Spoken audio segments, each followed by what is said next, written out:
Gani rin nga ang napala naming mag-iina sa galang pinuntahan namin. Sa kagustuhan nga nilang maranasan lahat ay pati ang masaktan sinubukan din.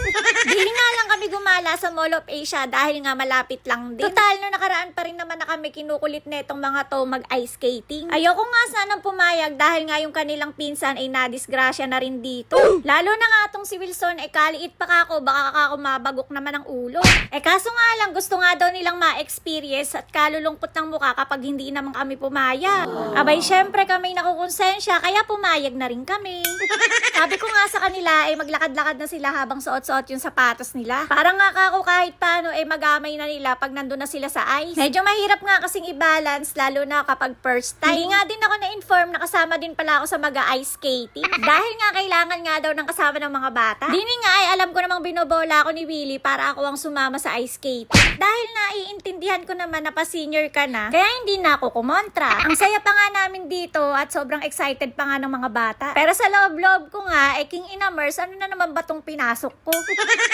Tapos nga namin kumuha ng remembrance, ay dumiretso na rin kami dito sa entrance. Nung una nga ay 2 bear lang muna yung nirentahan namin. Dahil nga akala ko ay makakatayo naman ako, sabi ko silang 2 na lang muna ni Shobe at ako na kay Wilson. Abay pagtapa ko pa lang sobrang dulas pala.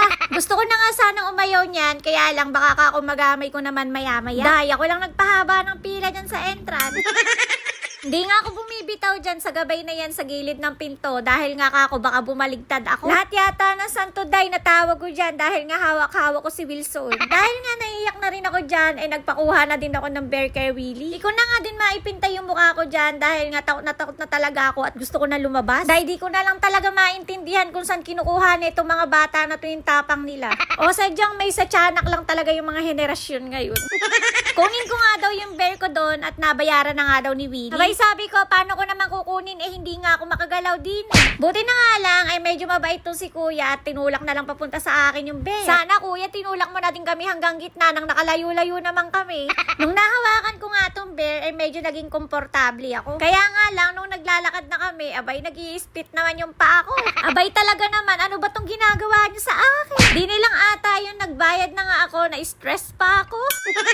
Medyo na-stuck nga kami ni Wilson dito sa gitna dahil nga hindi ko na maigalaw yung binti ko. Alam mo yun, naglalakad ka naman pero hindi ka nakakaalis sa kinatatayuan mo. Bigla nga ako natuto mag-moonwalk. Siguro mga 30 minutes kami nakaganto lang ni Wilson dito. Sabi niya nga sa akin, akala niya daw madali lang, mahirap daw pala.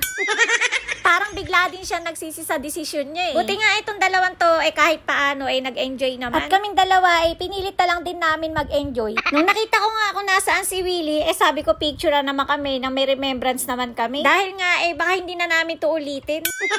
Dini nga hindi ko na rin alam kung pang ilang baligtad na ba to ni Eliana. Dahil nga masakit na nga din daw yung puwet niya at may pasana nga daw yata. Sana nga din daw dinala niya din daw yung knee protection niya para daw hindi sana siya nasasaktan. At least ngayon may katuturan na yung kinukulit nila sa amin. Next time mag-iisip na sila kung gusto ba talaga nila o hindi. Na para na din na hindi lahat ng napapanood nila masarap. Eto nga si Elise ang galing dahil nagamay niya kaagad kahit wala na siyang hawakang bear. Kaya nakapagtigisa na rin kami ng bear ni Wilson at tinayaan ko na rin siya mag-isa. Diyan ko nga rin naramdaman na masakit pala sa tuhod dahil kada hakbang mo tumatama sa tuhod ko yung bear. Ang akala ko nga ako lang yung naka-experience noon, yung 2 din pala. Kaya lahat kami may pasa sa tuhod. Buti nga dito kahit paano natutulungan ako ni Elise sa pagkuha kay Wilson. Dahil nga dito injured na si Shobe, naramdaman niya na yung paltos niya sa sapatos. Medyo matigas nga din kasi yung sapatos at kada lakad namin kumakaskas sa binti namin. Yun nga din yung dahilan kung bakit lahat din kami may sugat sa binti. Mainam na nga lang din at etong si Willie hindi sumama. Dahil nga para may taga-video din kami at merong remembrance kung sakaling hindi na talaga namin to ulitin.